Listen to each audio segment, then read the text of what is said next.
நம்ம கண்ணகி நகரில் என்னென்ன தேவை இருக்கோ அது எல்லாத்தையுமே நம்ம சேர்த்து பெற்றுவோம்.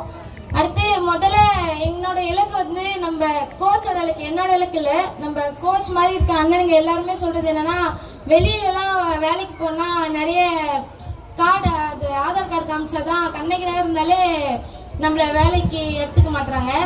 அது ரொம்ப ரொம்ப தவறான விஷயம். இப்போ எல்லாரும் தைரியமா சொல்லுங்க, நான் கண்ணகி நகர். எல்லாரும் என்ன சொல்றீங்க? நம்ம சொல்லலாம். ஏன்னா எல்லாருமே நம்ம ஆதார் கார்டு அட்ரஸை மாற்ற ட்ரை பண்ணிட்டு இருந்தோம்.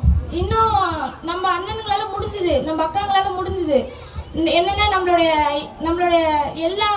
எல்லாத்தையுமே மாத்துறதுக்கு நம்ம அண்ணனுங்களால முடிஞ்சது. ஆனாலும் அவங்க ரொம்பவே கஷ்டப்பட்டு இருந்தாங்க.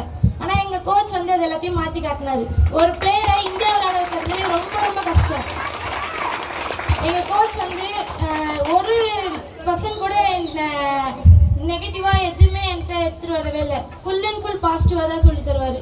இத்தனைக்கும் ஸ்போர்ட்ஸ் மட்டும் லைஃப் இல்லை, இது எஜுகேஷனும் லைஃப்னு சொல்லிட்டு எங்க டீம்லயே ஷாலினி பிரியா ஐஏஎஸ், அப்புறம் ஜெயஸ்ரீ ஐஏஎஸ், சிவசக்தி ஐஏஎஸ், அவங்க 3 பேருமே இப்போ ஐஏஎஸ் அகாடமியில் படிக்கிறாங்க. அது எல்லாமே எங்க கோச் ராஜு சார் தான்.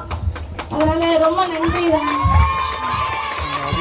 மக்கள் எல்லாருக்கும் ரொம்ப நன்றி. நம்ம ஃபர்ஸ்ட் மாறணும். நம்ம ஏற்கனவே நல்லா தான் இருக்கோம். நம்ம ரொம்பவே நம்ம கண்ணகி நகரை கரெக்டா வச்சிருக்கோம். இப்ப நம்ம தமிழ்நாடு அமைச்சர் எல்லாருமே வந்து நமக்கு நிறைய நல்லது செஞ்சிட்டு இருக்காங்க. நம்ம இதை இன்னும் சீரும் சிறப்புமா நம்மளோட கண்ணகி நகரை வச்சு இந்த மாதிரி வர உதவிகளை கரெக்டா யூஸ் பண்ணி எஜுகேஷன்லயும் ஸ்போர்ட்ஸ்லயும் எல்லா துறைகள்லயும் நம்ம ஜெயிச்சு காட்டினாதான் நம்ம கண்ணகி நகரோட பேர் இன்னமும் அப்படியே உயரத்துக்கு போயிட்டு இருக்கோம்.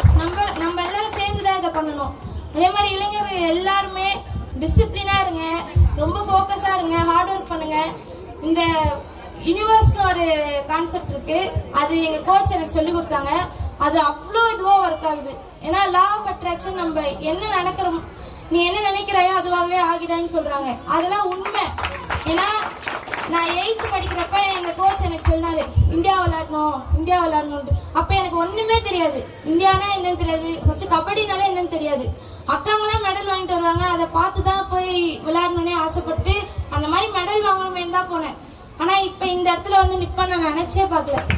இது எல்லாத்துக்குமே அந்த லா ஆஃப் அட்ராக்ஷன் ரொம்ப ரொம்ப எனக்கு உதவி இருக்கு. ஏன்னா நான் சின்ன பசங்களுக்குலாம் ரொம்ப திங்கிங் எல்லாமே நடக்கும் அப்படின்னு சொல்லுவாங்க. இதெல்லாம் இன்னும் விரிவா எங்க கோச் நல்லா சொல்லுவாரு. ரொம்ப நன்றி.